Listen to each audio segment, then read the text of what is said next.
And in the grand finals, we have seen tournament being uncontested increases your chances of winning tournaments by more than that. So being uncontested means you have nobody landing with you. You might be familiar with landing in a hot spot. You don't want to be doing that in grand finals or in set lobbies at all. Yeah, the opposite of that is contested when someone is there. And Mr. Savage and Noah Riley are side by side at the yacht on the northern side of the map. Two other big names all the way at Slippery Swamp, Kiriachi and then Benji fishing. Noah Riley was not supposed to go to the yacht with Mr. Savage. Mr. Savage had thought that he had done enough to force nobody to land with him throughout the heats. But you know what changes now for Benji is that Noah was going to be landing in the same main building. And of course, Noah did not want to do that. Challenge one of the best players in the world at off-spawn fighting. Did not want to challenge Benji whatsoever. He'll leave what success he had throughout the qualifiers to end up going against Mr. Savage? I mean, now it's going to be even harder, I think, for Noah Riley all the way up at the yacht. For Benji, even freer. But how did that look in game number 1, right? We're talking about these names, and we missed one of the biggest ones.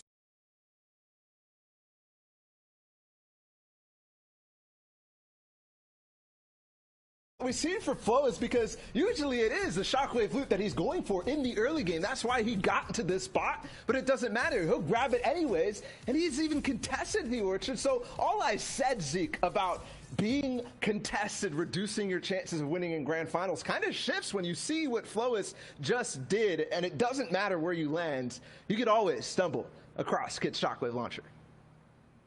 And this is kind of like talking about the quality of the players we're seeing, right? Like, yes, of course, we have mythic items to play around. But for someone like Flois, it's like if he's going to walk up and he's going to take a fight and eliminate you, and that loot's just going to be put in his hands, it's like, okay, I'm already good. I'm already at a 10. You're just giving me that loot and now making me an 11. Yeah, and also to think about other people who usually have that opportunity to make it through. There was a lot of the big names. I mean, Janice fell off spawn, which you did not expect for him landing at Steamy Stacks with two players who play kind of passively in that. He got sniped. There was also a number of different people who fell in the mid game. Yeah, I mean, the big thing and the number one word for all these players right now is momentum, right? Flo is finding that shockwave launcher, gives them a bunch. Janice getting taken out, as Bala just mentioned, stops the momentum overall, right? So in game number 2, these guys have to find a way to rev their engines faster and then get ahead of everyone else with momentum. Oh, man, a lot of momentum here to start the day. Now, guys, I do want to continue, but I'm getting word the games are ready. So let's get ready to hop into game number 2 here of the Fortnite Champion Series in Europe. Let's see if the action continues. Sundown, Clay, let's send it back your way. Thank you so much, Zeke, Shio, and Bala. And I mean, I'm just so excited to see because I'm a personal fan, or like I'm an advocate for the fact nice way to set the tone, but you really get an idea of how the leaderboard and how the lobbies are going to play after game 2, because particularly with solos, it's about consistency and who's able to turn over a performance from one game to the next and continue it rolling, and you're really able to see that going down in the second match. And into the third as well. If you're able to bounce back into that third and you really submit yourself at the top, you got a chance in that 4th, 5th, and 6th game to really turn online. Benji, somebody who definitely needs to turn online, but Savage is going to go down to Noah Riley in the feed. So the contestant happened, and Savage unfortunately falling. Looks like Benji is trying to take down Kiriachi in the time being. Yeah, Benji trying to set up one of those ambushes here on the side. You can see him trying to pick up Kiriachi as he's going right for those slurp jugs. He is going to find the initial burst shots there, opting not to use that sniper rifle and instead closing the gap on him as fast as possible. We'll see if he's able to get it. White Tags coming through, using the tac shotgun and the high rate of fire to push through the box. And well done, Benji. We talked about the contestant over there, and he says, 0 out of 10 for the effort. The Russian judge doesn't even give him a point. Benji taking it down there, and that's 2 elims right off of the start for him there. You can see in the bottom left-hand corner, the 2 most contested areas are Rig and Salty Springs, each with 5+ players right now. So a lot of space being pushed out, and it's interesting to see 5 players in Salty. I mean, effectively, you're all taking one house of loot and saying, I hope this is enough. Yeah, I don't know why 5 players are there. And I think it has to do something with Rezon. He scared everybody away from Holly, Hedges, anybody that normally landed in that path. He said, no, I'm just going to go try my chance at Salty there. As we are now over to the Fortia, this is Mongrel, and he's been dropping here for a while. We know that. But he does not have Ocean's Burst AR and Ocean's Bottomless Chug Jug. Someone else may have snagged it from him, and with his aim and with what he can do with it, that Mythic Burst AR is so good here from him. It looks like he's not going to need it now. He's going to get some tags going into this fight. That player going to have to back out. Mongrel, though, not going to let him do it. He's got to be careful. He is running out of AR ammo, but he says, you know what? Who needs an AR? I got a shotgun and a crash pad. I'm going into the box. He is going to miss the jump a little bit, almost deploying a crash pad there, but the continued pressure that he's keeping up is trying to keep this player from going any higher. And it's Smudge just trying to get away. He's got a little sliver of HP, but Mongrel going to get in the box and do that Mongrel classic and get the elimination. And he had to resolve that fight right away, because even picking that up with the additional match drop now only has 52 materials. And while he is in the zone, since it did pull towards that south side, he's going to need to find it. And with so many other players around this area, it's going to be really hard to max out quickly. But now let's hop on board with our match number 1 winner. As you can see, the format in the right-hand side, each elimination being worth a point. You can see once you get into that top 10, you'll have 8 placement points going through, all the way up to 14 for first. Then you can see 11th through 15th is 7, 16th through 20th is 6. It's the intervals of 5, then the intervals of 10, and of course, you get that first placement point after the first 25 players have gone down. So still plenty of players who need to drop here, which generally is a little slower from EU. You'll typically see a little more aggression going on. However, as you get further and further on into tournaments, the stakes and the players become that much more difficult to fight against, and it's really hard to confidently take an early fight, as we have Rax and the Costa Rican Sebi in a battle over here. Ooh, and Rax on the back foot already. Now, this is that weather station just above Caddy. Sebi going in. The shots are going to go through. He's going to get the initial damage, and he's going to follow up with the AR. The crouch spam, and it's going to pay off for him. The elimination comes through, but now the question posed for Sebi is, can he go get Hit's loot? Can he go get the shockwave launcher and that charged shotgun, or will he settle for some of the vault loot? And generally, that's the goal. It's to go through, get whatever you can from the weather station, resolve a fight there, and then head down and hopefully pick up the remnants of whatever happened at Caddy Corner. But now we're going to swing on over to Authority, where we have Letwick. We're in match number 1. He was able to steal away that mythic glider grapple gun and just kind of rotate out. But now you can see Hardfind over on the side, and Hardfind looking to set up a trap and a bait. And we've seen this before a number of times, particularly around that vault area where there are some areas you can't build. Players look to have just an immediate drop, but Letwick is set up really well in terms of his close quarters combat. Just having that epic SMG as well as the tactical shotgun and a legendary pistol means he has 3 really high rate of fire weapons that give him plenty of abilities to just spam and pressure Hardfind, who's going to be looking for an ambush here in a second. But right now, both players just farming up. And it seems like they're respecting each other's areas of this Authority. They kind of know, hey, he's going to be over here. I can tell by how he's looted. I know Letwick's going to be in this side because I know how he looted from Hardfind's perspective. But what's concerning about this is the players that are around. Carrot is there as well. You got 2 other players on the side. But Letwick is playing this very well. He's hitting some things, and then he's standing still. Because that's how the henchmen act. If they walk around, sometimes they'll hit stuff that's in their way, and then they'll stand still as you see one moving there. On the other side, we've got Wolfies, who's in a fight against some Marauders. Hopefully he's able to get out of those. The Marauders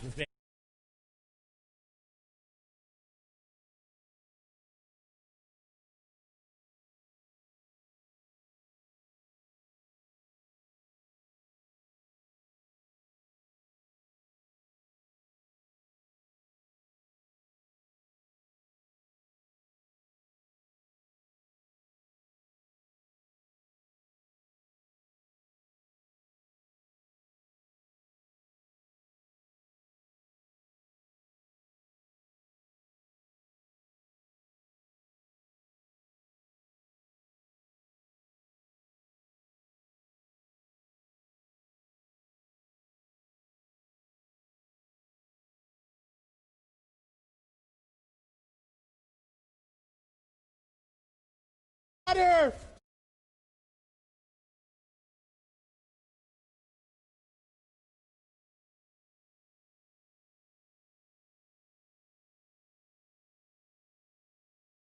Good heads-up plays by Wolfies to pick up the...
Rest of his instinct is to push in with that crash pad and get the aggressive play, but that player back up to full HP. He's got to be careful. Shots go through the edit. Not going to connect on the shots there. Noah over the top. Shots come through. A 71 tag there for Noah, and now he's going in. Crash pad in. It doesn't matter, though. The crash pad is actually going to send him away. He's got to keep the pressure up to keep this player from popping any shields, and he's got the player back and forth, up and down, up and down. He's got the crash pad, and he's going in. Shots are going to come through. The player puts the stare over the top of his head, and another good tag there. But Noah's not able to find him. Noah's not able to finish him off. This player continuously layer changing, going up and down in between the builds, and Hydro is just trying to run for their life. Hydro trying to put as much distance as possible, and unfortunately going to go down there. Good job for Noah Riley on the chase. We talk about how important it is to resolve fights, particularly because you don't want that opponent burning those resources, because when you do take them down, they'll drop them there, and you want to get as much as possible. You can see Noah picking up all of the minis there. He's back up to 6.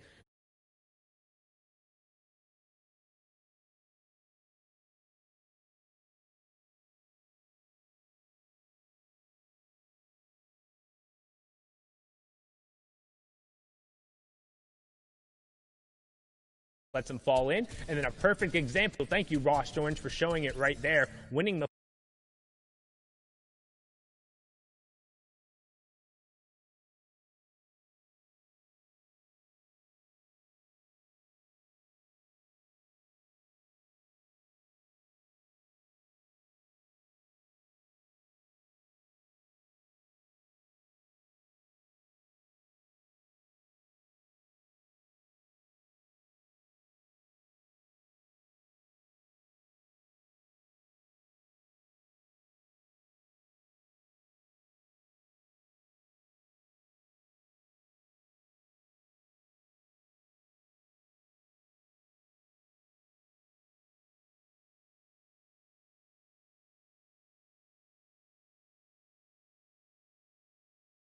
Like, has been cracked. Look at the box separation that he just did there from Carrot. Gonna time him time to pass him, and he's the stair with the top is not his. He does get a nice layer change coming out and above, but he doesn't have enough time to pop the big shot. He's just looking to try to pop another mini, and he does get it off. And now he's looking for a shot. He needs to put the pressure back on to Carrot, because if not, then he's just gonna keep running around, and Carrot's finally gonna be able to get a shot on. It's not worth my HP. I'm gonna disengage. I'm 50-50 on that. It felt like if Carrot had kind of kept pressing, he might have been able to pick up Letwick, particularly because, look at Letwick, there are only 20 total builds coming out, but that also means if you are able to take him down, you're not going to necessarily get that much back. You'd only get the 35 total, and it's really not going to be that beneficial unless you're able to rotate cleanly off of it. Both have the crash pads, but now you can see fight going on here between Diablo and NXS Z-Andy. Z-Andy on the back foot here, and Diablo trying to push forward. Somebody we've seen had the capability of playing aggressively. He is above that Storm Surge threshold, so just trying to hunt this player and doing a good job of keeping Z-Andy on the back foot. Does get the cone replaced, owns both, edits back under. Z-Andy able to replace that stay there, so Diablo just going to reset for a second, make sure he's still back up at near that 100-100 threshold, and then Z-Andy going to go down. So good job making sure he picked that one up. Z-Andy was below that Storm Surge threshold. Diablo will see that coming through. The Storm Surge will take that over. So that's what we talk about right now. You can see on the right-hand side, Diablo is currently 130 damage above. Z-Andy was below, which means he takes that 25 damage every 10 seconds. And it also signals to Diablo, hey, I can just tag this guy up and then wait, because any damage he does to that player, as long as they go down within a minute, he will still get credit for that elimination. He will still get the point. Then he can go over and safely pick up that loot. That is another aspect of competitive Fortnite that everyone has to think about. That Storm Surge, it plays a factor into so many of these players' games. Sometimes they forget about it because they're pumping, they're rolling, they got their mats, they got their ammo, they got their builds, they're in zone, and then they're like, wait, I didn't tag anybody this game. I got to look for tags. Frenzy Fishy on the other side, above, and a good amount above. If you're about 100 to 150 above, you're looking at a good spot. As shots come through, he's going to take advantage and find swaps with one.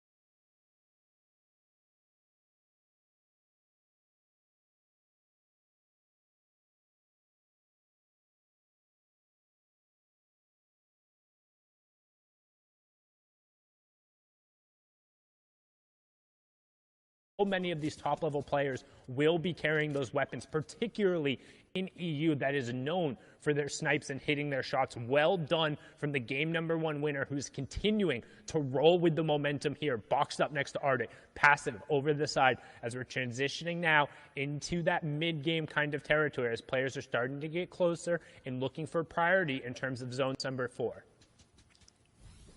What an elimination. He needed it too. He only had 2 hunting rifle shots. That first shot needed to hit. He didn't really have a chance to follow up if it didn't.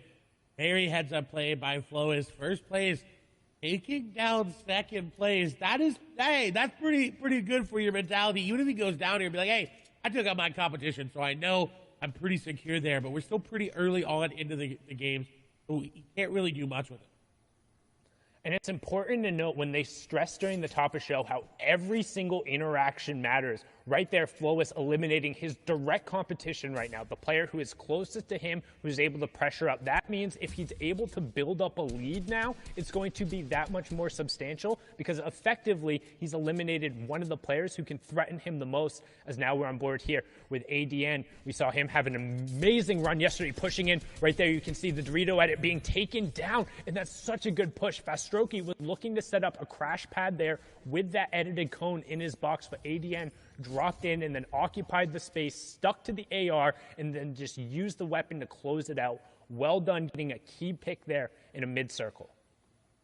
And he desperately needed his mats were not looking good.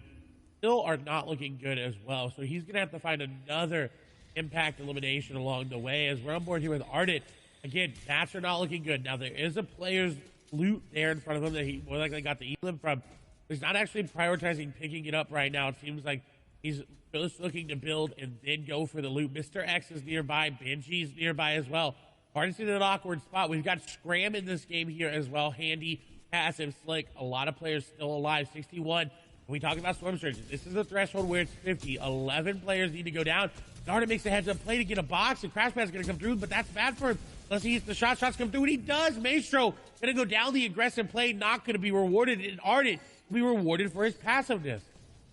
Yeah, and you can see the reason why so many players are fighting right now, both that Storm Surge and trying to get priority. We talk about fourth zone. Look in the bottom right-hand corner. Everyone is looking to box up and stake their claim on as much real estate as possible for when that half-in, half-out reveals. You don't want to be sharing a spot next to somebody as you go to rotate, and they're looking to clear out the players nearby as Ardent picks up Flois there. So 1 and 2 are down. That's going to open up the leaderboard. Tons of players will have an opportunity to charge up. Eyes are now on Hen and whether or not he can kind of extend his lead out there as Ardent also picks up Lecce. Mongrel getting scout there in a brilliant job because he's now cleared out all the players on this tarp. In that next, the half-in, half-out, the one before moving, is pulling directly over to this cluster of players. So Tayson, Benji, Helix, Wyzip, Mr. X will all be over there sharing the half-in, half-out with Ardent. They all have priority on everyone else who's rotating into the zone. So they're going to be fighting among themselves to make sure they're safe and not going to get ambushed, and then swap over to what Tayson's doing now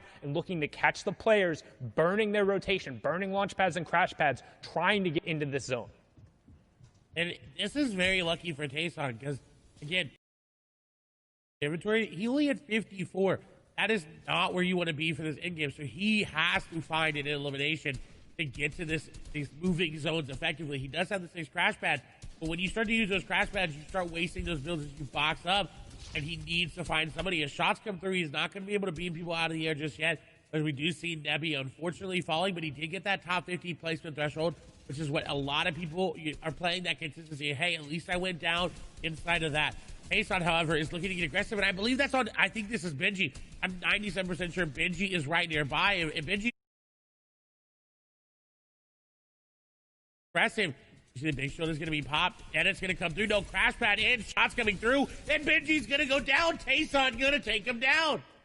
You called it. He was looking for it, waiting for Benji. He heard him trying to set up and get some space, knew he was pressured around the side. The horizontal crash pad entrance puts him behind Benji, cleans it up with the tactical shotgun, and well done. And Hen, the third place player on the leaderboard before the last game, going on the high ground right now, has priority position with Enos and Mongrel just below him. Also Floki on the same ground, but we're going to hop on over to the Become Legends player. He's been playing so well recently, cleaning up the Cash Cup on his birthday. Had a phenomenal performance yesterday to also guarantee him spot here, and he has priority on this next zone. What that means is he's the closest to where the safe zone has to go past. So as it funnels and everyone else rotates, they have to go past Hen. You do not get to past Hen, and you notice he's built so much space around him, so he can't be shot at in return. All of these shots are completely safe, so anything he's able to convert on will turn into points for him here, as another placement point does take over. Now he's not shooting through that wall. That is just one of the graphical issues with the replay. He's picking up tags, but now you can see setting up a crash pad, going to use it to go on the rotation late, and he picked up a key elimination onto Wyzip there as we have our top 35. And it's such a key elimination because he gets Jules' glider gun, and now he's got free rotation everywhere. He could win this game based off that elimination. It was such an impact elimination, but he's being a little bit too greedy on that zone. He did get tagged up, but he's still good. Rotation coming in. We do see Sapphic going down, and Rotation X Squeeze went down as well. So a lot of the big names are out of this game, but Hand looking to keep his stream alive and take down one player who landed right on top of him. That was a very, very heads-up elimination onto Pablo, but he's not that healthy. He has those minis in his inventory, about 126 effective HP. He needs to find another one. He needs to find the outside. He can't be in this cluster. It's really weird to take the grapple gun and then immediately go into the middle because you don't really have the ability to utilize it, and that's what we're looking for, getting towards the outside of the zone so he has more options there. Anas, teammate up on the high ground there, but this is the solos competition, just playing for the same org. You have Gamers Origin, Deceptos there on the middle as we tick over top 25. Another point going through. Anas running through the high ground. Reason still in the match, and you can see Deceptos picks up Ardit there as top 20 ticks over. Another point going through, and right as I say his name, Reason ends up going down. This is looking like a Become Legends top 15 right now, as they have 3 or 4 players still up, but Deceptos trying to find the space, finding a good job, tarping his way through and making sure that he owns all of the builds on this level as we close in on top 15. Bad sniper missing out on a key placement point, and Deceptos looking to try and find a pick on this Crash Pad player, doing a good job to deny the rotation, finds a tag, but not able to necessarily convert it. So many shots, but no elimination coming through, and he has to find that. That's such a key pickup. Inside the top 15 we go. Can he chase down this player? And he finally gets it. That snipe going down, but Hen is still up, picking up Orion as we get into our top 10. Deceptos is going to have to make it.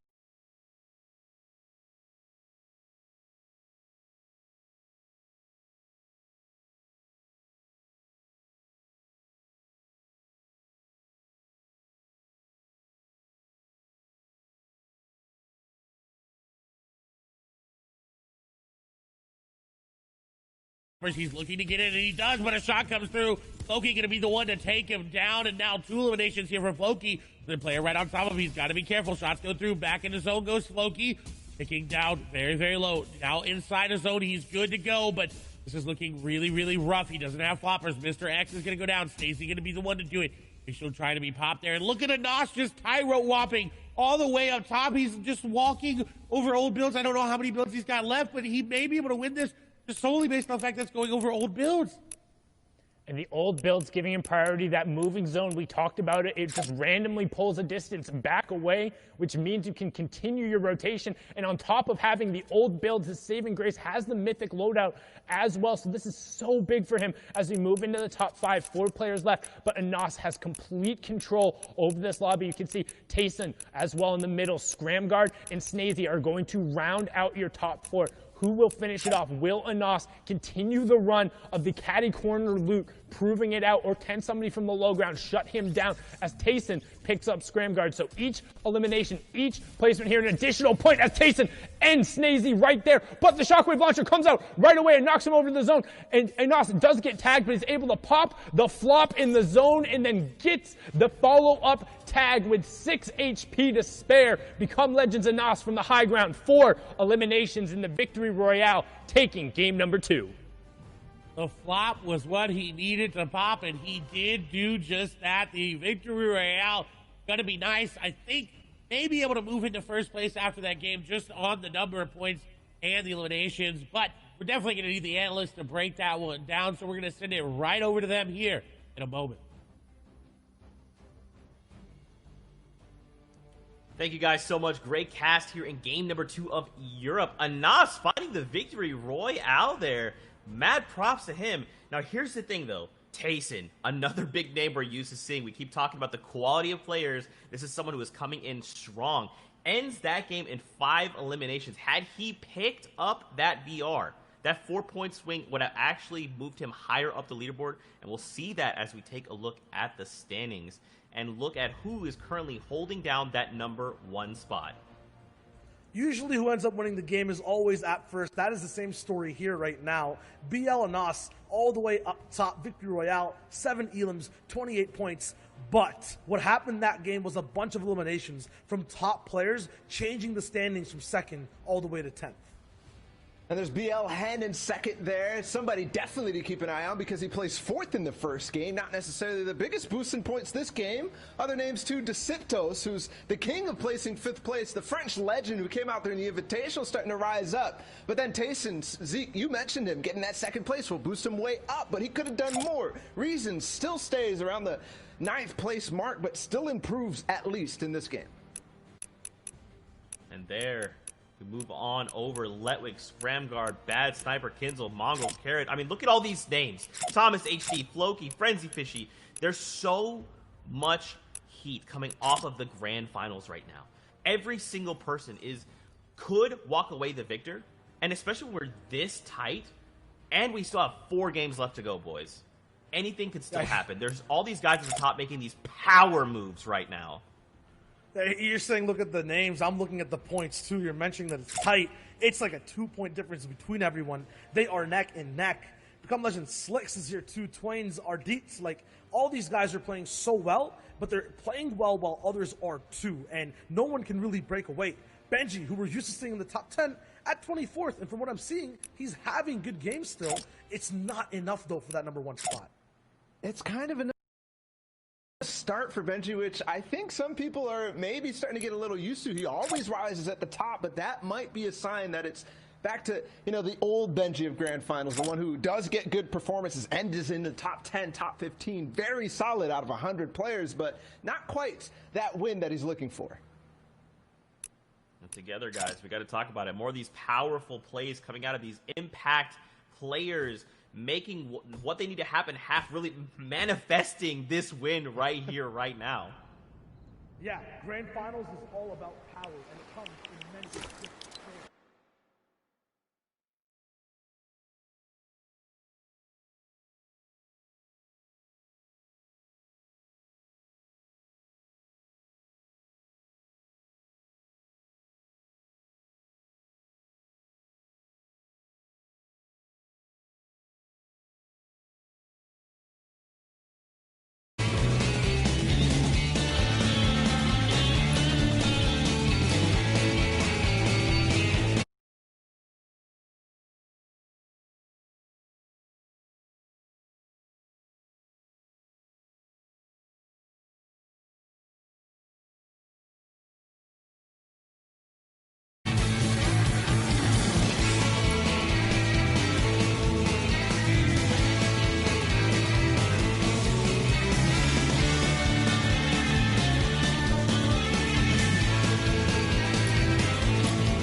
Can't even book me. It's me and Lil Baby that going crazy. Weezy produced it and Weezy have made me, and she held it down, so she got a Mercedes. Your money records, the Army, the Navy. They ran me 10,000, I threw it like Brady. The foreign is yellow like Tracy and Katie. I trusted my they never betray me. Met all these they sweeter than Sadie. When I started out, I just took what they gave me. Did all the favors, they never repay me. It worked in my favor, cause nobody said me.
Hello? I think he has a mic. You're assuming his gender, his or its gender. I think he has a mic. Said he, it might be a girl. King B Breezy YG. That's definitely not a girl. You're just assuming. What if it's a girl? What if it's a girl? What if it's Yeah, a girl? you want to sell? You want to sell again? What'd you say? Do you want to sell again?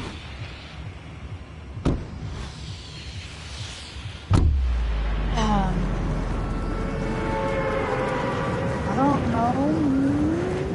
Bro, talk. I know that you have a mic. Here's Mike. Oh, no one wants to talk to you, girl. Everybody knows you got a boyfriend. It's okay. There we go. Yo, we have another one that's trying to make you mad. Hey, yo! Shut up, bitch! Yeah, stop talking, pussy. Stop talking, stop talking. It's another one trying to make their squad fills mad. For real, bro. Bro, all I need to do is say sus shit. All I need to do is say sus shit, bro. Yo, daddy, can you talk for me, bro? Please, Poppy. I'm gonna put my dick inside of you, bro. It's made for you. 6 inches for you, daddy.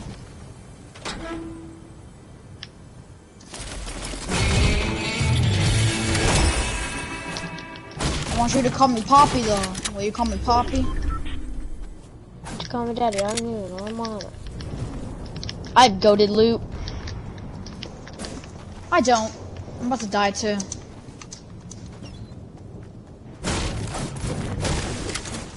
Oh my, I have even more goated loot. Yo, one of our teammates landed like halfway across the map. There's a guy in that house that you're going to, Chris. 2 guys. Yeah. One's breaking out. 36 whites on him.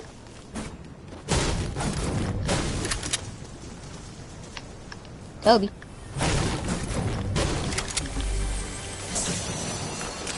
Daddy, Poppy. Oh, yeah. I want Poppy to talk. Knocked one. I want Poppy.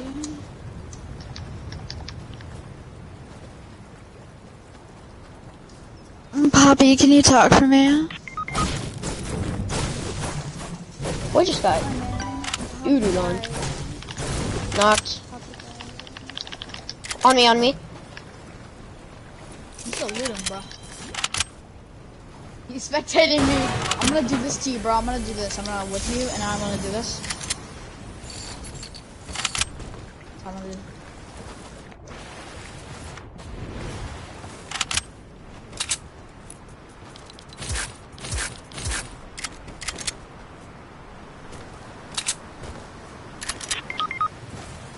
Yeah, bro. Like, alright, just leave the game. Don't leave, no. I already did. Bro, you're not gonna win. Just leave the game. Party shot. I love you.